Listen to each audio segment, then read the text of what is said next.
Hello everyone, good evening. So welcome back. It has been a long time since my last video.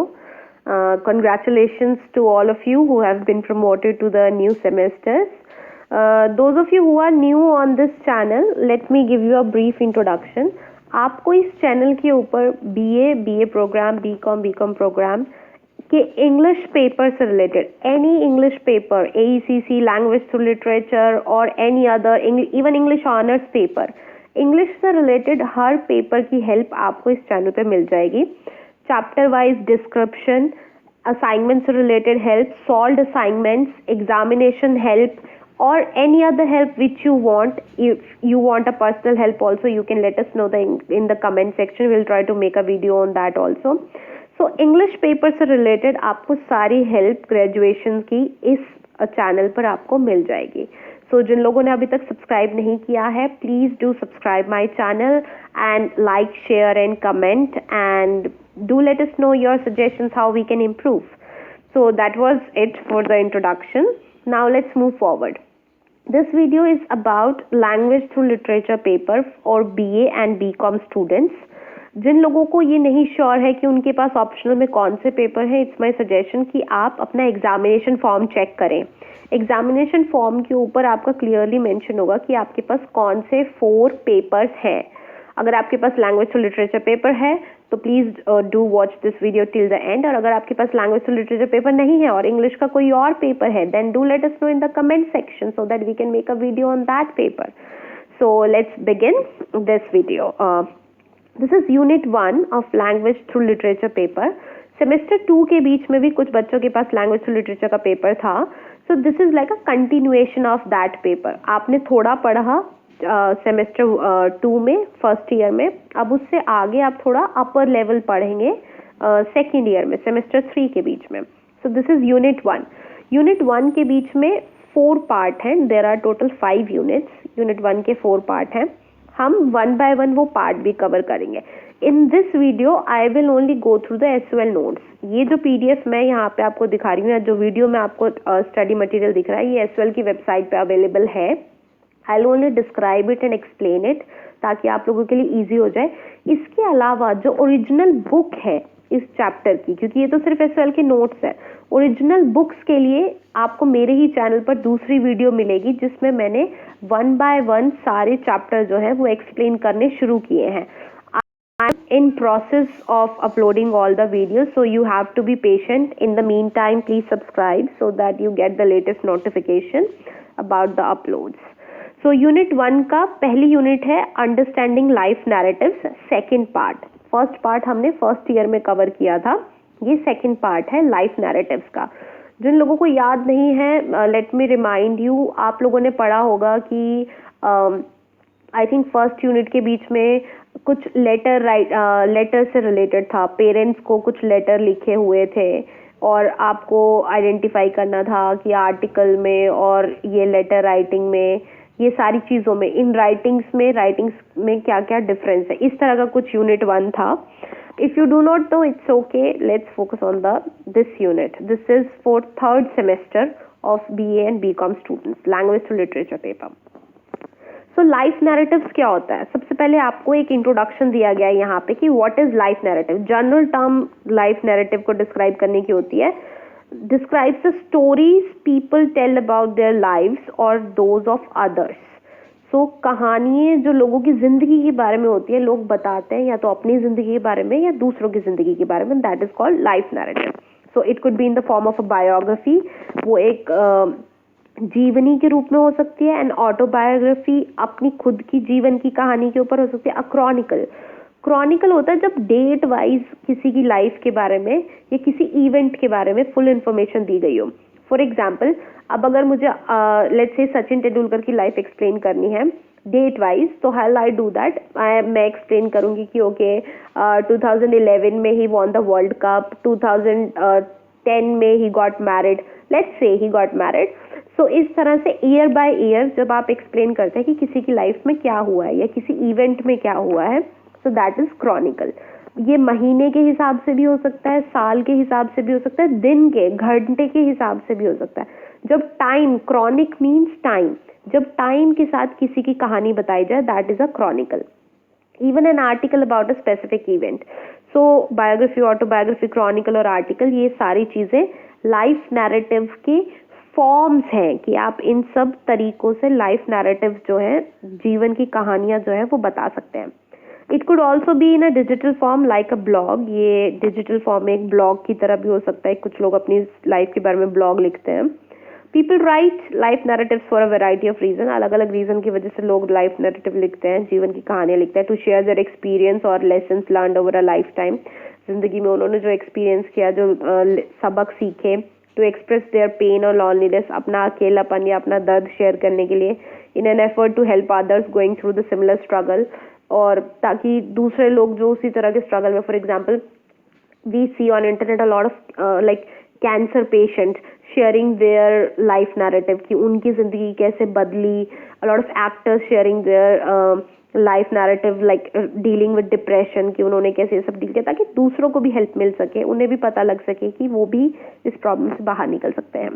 So record their memories of important historical events और document their journey towards fame and success. So important historical events के बारे में, for example 9/11 का जो attack हुआ था उससे related कि कोई अपनी बायोग्राफी में वो ऐड कर सकता है कि उनकी लाइफ कैसे चेंज हुई उस एक्शन की वजह से।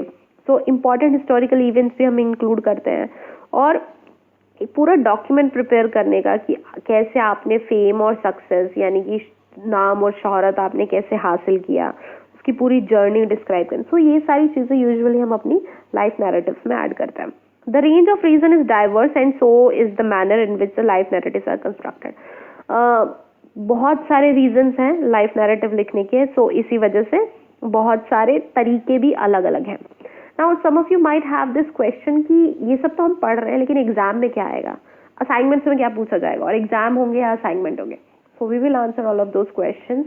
Keep watching. मैं बीच बीच में जहाँ पे भी जैसे वो क्वेश्चंस आएंगे मैं आंसर करने की कोशिश करूंगी। Still if you have some other question let me know in the comment section. So होगा क्या कि मोस्ट प्रोबेबली आपको इस बार भी असाइनमेंट्स देने होंगे, but we are not sure. अभी तक टीचर्स को कुछ भी पीछे से गाइडलाइंस, मतलब एज अ टीचर हमें कोई भी गाइडलाइन अभी तक पीछे से नहीं मिली है। वी ओनली नो दैट आपका 9th of November से आपकी ऑनलाइन क्लासेस शुरू हो चुकी हैं, और ऑनलाइन क्लासेस आप अटेंड कर सकते हैं SOL की वेबसाइट अपने स्टूडेंट डैशबोर्ड पर जाकर। लेकिन अभी एग्जाम होंगे या असाइनमेंट होंगे, इसके लिए कुछ भी श्योरिटी नहीं है। मोस्ट प्रोबेबली आपको असाइनमेंट ही सबमिट करना होगा, बट इस बार प्रोसेस थोड़ा अलग हो सकता है, या फिर आपके ऑनलाइन एग्जाम हो सकते हैं कि 3 आवर्स के लिए आपको ऑनलाइन बैठकर एग्जाम देना हो वहीं पर, लाइक अपने घर से ही। So let's not talk about exams right now. Paper में आएगा क्या, ये सारी चीज़ें। So first let me just cover a little bit more, ताकि आपको थोड़ी और इन्फॉर्मेशन मिल जाए, ताकि जब मैं एग्जाम के बारे में बात करूँ तो आपको पता हो कि एक्चुअल में किस चीज़ के बारे में बात हो रही है। Okay, let's move forward. However, a person's life narrative is not like a Wikipedia page with details of birth, education, marriage and other important facts and events in logical order. किसी की लाइफ नैरेटिव जो वो Wikipedia के page की तरह नहीं होती कि उसके ऊपर डेट ऑफ बर्थ और मैरिज ये सारी चीज़ें लेकिन ये ऑर्डर में लिख दी जाए। It would include inner feeling, memories of traumatic experience, observation about the world and human existence, one's own or those of the people one is writing about. इसमें होता है किसी की इनर, अपनी अंदर की फीलिंग्स, किसी दर्दनाक हादसे की मेमोरी, या किसी ऐसी चीज़ की मेमोरी जो वो दिमाग से ना निकाल पाए, दुनिया के बारे में आपकी ऑब्जर्वेशन, बाकी इंसानों के बारे में आपकी ऑब्जर्वेशन, जो लोग ये लिख रहे होते हैं। सो फीलिंग्स इंपॉर्टेंट होती है, डेट्स वगैरह इतनी इंपॉर्टेंट नहीं होती। अब इस सेक्शन के बीच में, यूनिट 1 के बीच में आप क्या पढ़ेंगे? यूनिट 1 के बीच में 4 चैप्टर्स जो हैं वो इंक्लूड किए गए हैं। पहला चैप्टर है कमला दास का the Park Street home from my story. So Kamala Das जो है मलयालम राइटर हैं, उनकी जो उनकी जो ऑटोबायोग्राफी है, उन्होंने खुद से जो अपने जीवन के बारे में बुक लिखी हुई है, उसका नाम है माई स्टोरी। उस बुक का 2nd chapter the Park Street home, वो आपने पढ़ना है। सो आपको वो 2nd चैप्टर जो है वो SOL की वेबसाइट पे नहीं मिलेगा, लेकिन मेरी एक वीडियो है उसी चैप्टर के ऊपर, you can take help from that. मैंने पूरा chapter line by line explain किया है आपको, तो आप वो वीडियो ज़रूर देखिए, आपको एक पता लगेगा कि एक्चुअल में राइटर ने क्या लिखा है। सेकेंड इज मयंक ऑस्टिन सूफी। इन्होंने अपने बारे में नहीं लिखा, इन्होंने दिल्ली में जो रेड लाइट एरिया है, जो प्रोस्टिट्यूशंस का एरिया है, उस एरिया के बारे में उन्होंने एक बुक लिखी है। बुक का नाम है nobody can love you more, life in Delhi's red light district. उस बुक में से एक चैप्टर है आई हैड कम टू फार, उस चैप्टर को आपने पढ़ना है। I will try to look into that chapter. अभी तक मुझे वो चैप्टर मिला नहीं है, लेकिन जैसे ही मुझे मिलेगा I will upload an video on that chapter. उसके नोट्स इसी पीडीएफ के बीच में है, but I will try to cover break this PDF in 4 parts so that जिसको जिस पार्ट पे फोकस करना है वो इजीली उस वीडियो को एक्सेस कर सके। So in today's video I'll only cover the first part, the Kamla Das story, because वो स्टोरी मैं ऑलरेडी एक वीडियो अपलोड कर चुकी हूँ। सो आप वो स्टोरी पढ़ सकते हैं और ये यूनिट भी आप आगे इजीली आपको समझ आ जाएगी। Third is Kishalay Bhattacharya, back to where I never belonged. Again ये एक पार्ट है बुक का, first proof the Penguin book of new writing from India. Fourth is Walter Isaacson, Atari and India, Zen and the art of game design. ये भी part है एक book का जिसका नाम है स्टीव जॉब्स। सो इन सारी बुक्स के, माई स्टोरी और बाकी बुक्स जो हैं, इनके एक एक चैप्टर मिलाकर 4 चैप्टर एक यूनिट में। सो जो आपका इस paper, language to literature paper का जो पहला चैप्टर है, यूनिट 1 है, उसका नाम है लाइफ नैरेटिव्स। इस यूनिट 1 के बीच में, लाइफ नैरेटिव्स के बीच में आपकी कोई बुक नहीं है, आपको अलग अलग जगह से मटेरियल कलेक्ट करना है। अगर आपके लिए पॉसिबल नहीं है, आप मेरे चैनल के साथ स्टिक रहिए। मैंने अभी कमला दास का अपलोड किया है, बाकी भी I will upload, at least I will try to upload. So वो चारों चैप्टर आपको एसएल की वेबसाइट पर नहीं मिलेंगे, या तो आपको मार्केट से बुक खरीदनी पड़ेगी। वो बुक भी अलग अलग 4 बुक्स। आई विल सजेस्ट कि आप ना खरीदें, जब आपको यहाँ पे मटेरियल फ्री में मिल रहा है तो आपको खरीदने की ज़रूरत नहीं है। बाकी ये वाली पीडीएफ आप एसएल की वेबसाइट से डाउनलोड कर लेंगे, और मैं अपने डिस्क्रिप्शन में भी लिंक दूंगी, आपको वहाँ से भी मिल जाएगा। यहाँ पे इन्होंने ये एक लिंक दिया हुआ है गूगल ड्राइव का, बट इस लिंक पर ज़्यादा स्टडी मटेरियल अवेलेबल नहीं है। उन्होंने क्या करा है एसएल वालों ने कि सारा ही ओवरऑल जो भी उनके पास मटेरियल है वो सारा इस ड्राइव में डाल दिया। तो आपके उससे रिलेटेड इसमें मटेरियल इतना कुछ खास है नहीं। फिर भी अगर आप इंटरेस्टेड हैं, खोल के देखना चाहते हैं, आप इस लिंक को खोल के देख सकते हैं। ऑब्जेक्टिव क्या है ये पेपर पढ़ाने का, आपको क्या समझ में आना चाहिए, इस ऑब्जेक्टिव से क्लियर होगा कि पेपर में क्या क्वेश्चन आएगा, क्या क्वेश्चन वो आपसे पूछेंगे। फर्स्ट ऑफ ऑल आपको डिफरेंट टाइप के नैरेटिव्स जो हैं वो आने चाहिए। जो भी आप पढ़ेंगे आपको ये पता होना चाहिए, ये बायोग्राफी, ऑटोबायोग्राफी है, क्रॉनिकल है, आर्टिकल है या ब्लॉग है, क्या चीज़ है ये, आपको ये डिफरेंस पता होना चाहिए। सो यहाँ पे ये जो 4 अलग अलग डिस्क्राइब करे हुए, ये कमला दास का और मयंक ऑस्टिन सूफी का और किशले का और वॉल्टर आइजैक्सन का, इनका जो अलग अलग डिस्क्राइब किया। पहला टास्क आपका ये होगा, ऑफकोर्स स्टोरी तो आप पढ़ ही रहे हैं इंटरेस्ट के लिए, लेकिन आपको ये भी समझना है कि नैरेटिव अलग अलग कैसे है, ऑटोबायोग्राफी और बायोग्राफी में क्या डिफरेंस है, ब्लॉग में, आर्टिकल में क्या डिफरेंस है, इन सब में आपस में क्या डिफरेंस है। Differentiate between the different style of writing, जैसे कि मैंने अभी बताया, and right short account of your personal experience. Those of you who have already submitted your assignments in the last semester, आपको पता होगा कि आपको इस तरह के क्वेश्चन आए थे कि फ्रेंड को लेटर लिखिए या डायरी एंट्री लिखिए।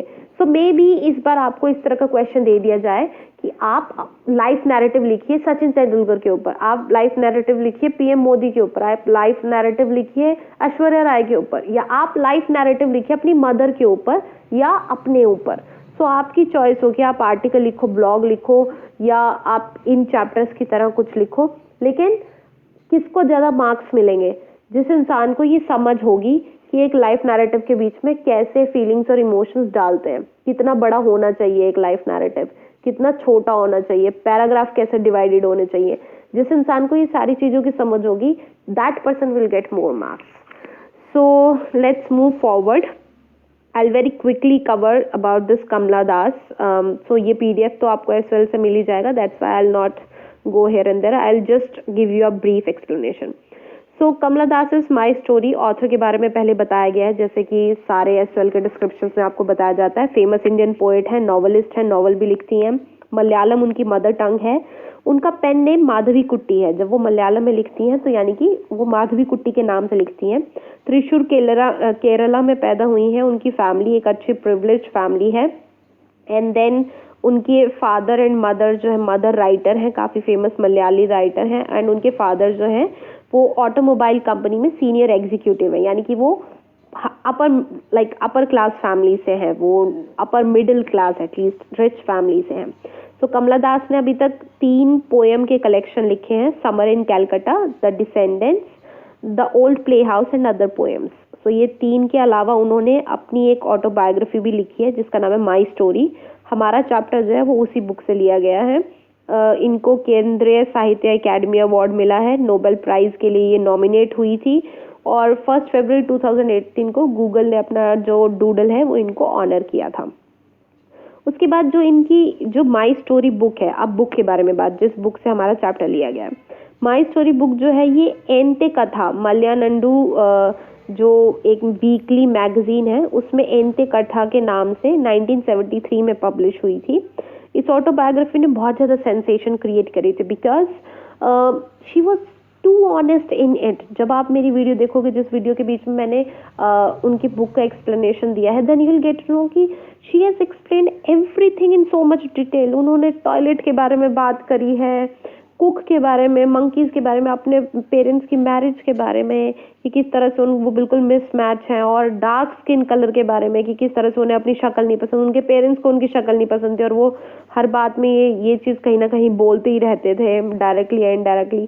सो एक बिल्कुल राइटर जो ऑनेस्टली किसी चीज़ के बारे में लिख सकता है, उन्होंने उस तरह से लिखा है। अगर आपको आज बोला जाए कि आप अपनी फैमिली के बारे में, अपने बारे में लिखो, आप बहुत सारी बातें छुपा लोगे, आपकी बहुत सारी फीलिंग्स आप छुपा लोगे बिकॉज आप नहीं चाहोगे कि रीडर वो पढ़े।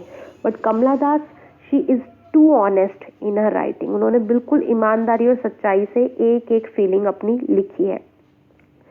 सो एंते कथा, ये इवन उन्होंने ये भी लिखा कि उनके फादर ने इसका पब्लिशिंग रोकने की कोशिश करी क्योंकि उनके फादर को लगता था कि इतनी सच्चाई अगर वो दुनिया को बता देंगे अपने बारे में तो लोग उन्हें बुरा समझेंगे। ऑफ कोर्स अगर आप भी अपनी ट्रू फीलिंग्स किसी को बता दोगे तो बिल्कुल एक एक सच फीलिंग, देन अदर्स विल जज यू, दे डेफिनेटली विल जज you. So this is about her childhood इन मालाबार कैलकाटा। वो किस तरह से अकेली वहाँ पे रहती हैं और पेट्रियार्कल सोसाइटी में उनकी मदर को क्या सब कुछ सहना पड़ा, अपनी मैरिज के बारे में, इन सब चीज़ों के बारे में उन्होंने यहाँ पे लिखा है। ये आज भी ये बुक इंडिया में बेस्ट सेलिंग ऑटोबायोग्राफी है किसी भी इंडियन वुमेन के द्वारा लिखी गई। सो स्टडी गाइड यहाँ पे दिया गया है। So first of all explain किया गया है कि पार्क स्ट्रीट होम जो है ये कलकत्ता में प्री इंडिपेंडेंस यानी कि आज़ादी से पहले वाले इंडिया में फेमस जगह है रहने की, जहाँ पे अमीर लोग रहते हैं। सो उनके फादर जो है वो वॉलफोर्ड ट्रांसपोर्ट कंपनी में लग्जरी कारें, महंगी कारें प्रिंसेस और उनके रिश्तेदारों को बेचा करते थे।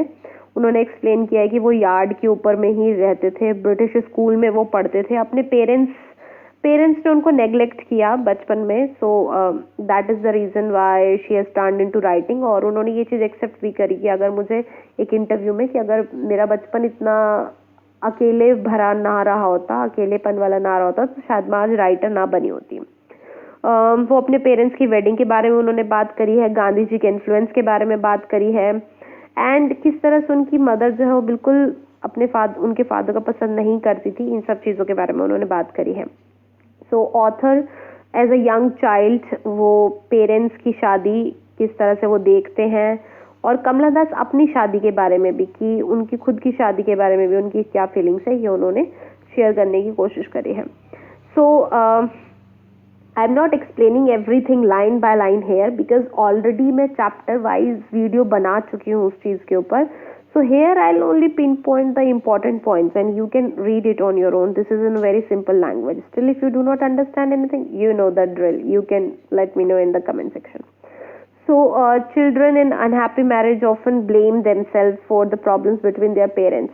So उनको भी यही लगता था कि अगर उनके पेरेंट्स की आपस में नहीं बन रही या उनकी मम्मी जो है वो बिल्कुल शाय हैं, ऐसी दबी दबी रहती हैं, तो उसकी वजह से कहीं ना कहीं वो रिस्पॉन्सिबल हैं क्योंकि वो अच्छे बच्चे नहीं हैं। और वो अपनी स्किन कलर को लेके बहुत ज़्यादा हमेशा अवेयर सी रही कि उनका स्किन का कलर जो है वो डार्क है, तो वो अच्छी नहीं है, सुंदर नहीं है। और उनके लिए ये मतलब एक बच्चे के लिए ये सारी चीज़ें नोटिस करना it's very painful. So childhood उनका लोनली, डाउटफुल इस तरह का रहा, लेकिन उन्होंने अपने चाइल्डहुड के एक फ्रेंड के बारे में जो mister I think it's mister Mellon, yes mister Mellon के बारे में वो बीच में बात करती हैं स्टोरी के बारे में। 6-year-old कमला जो है वो अपने ब्रदर के साथ ही ज़्यादा टाइम स्पेंड करती हैं, तो ये पैराग्राफ लिया गया है स्टोरी के बीच में से ही कि किस तरह से वो अपने भाई के साथ ही गेम्स खेलती हैं।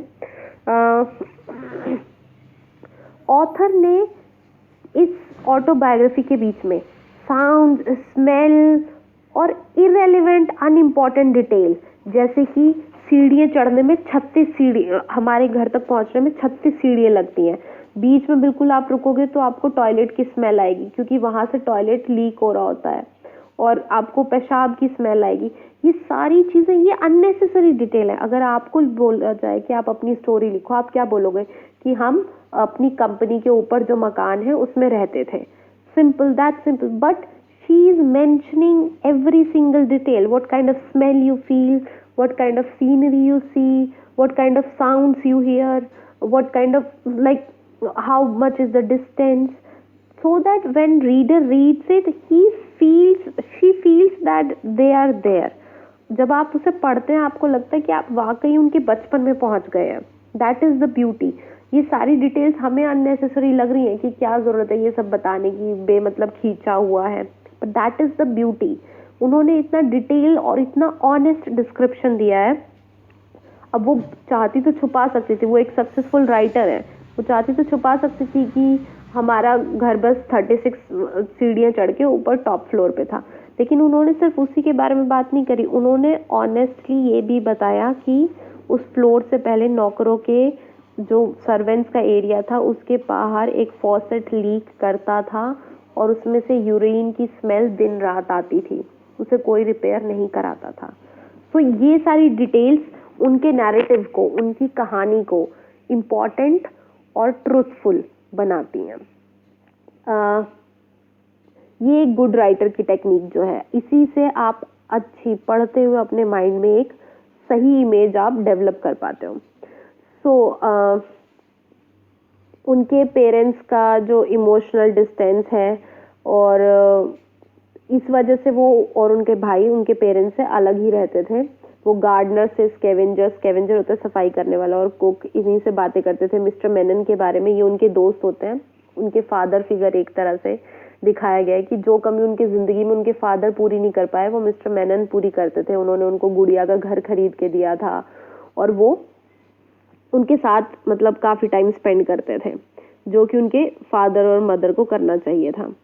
सो कुक के बारे में यहाँ पे बात करी गई है कि किस तरह से वो कुक जो है वो इंग्लैंड जाना चाहता था और हिंदू गॉड एंड गॉडेसेस का वो मजाक उड़ाता था। ये सारी चीज़ें इसमें पिन पॉइंट करी गई है। When you will read the story, when you will watch that video, you will understand all these points that what I am talking about. आपको यहाँ पे लग रहा होगा कि I am just explaining all this in Hari, but when you will watch that video you will understand. So short में यहाँ पे फिर आपको समरी दी गई है कि इन शॉर्ट ये स्टोरी है कमला दास के बारे में, उनके बचपन के बारे में।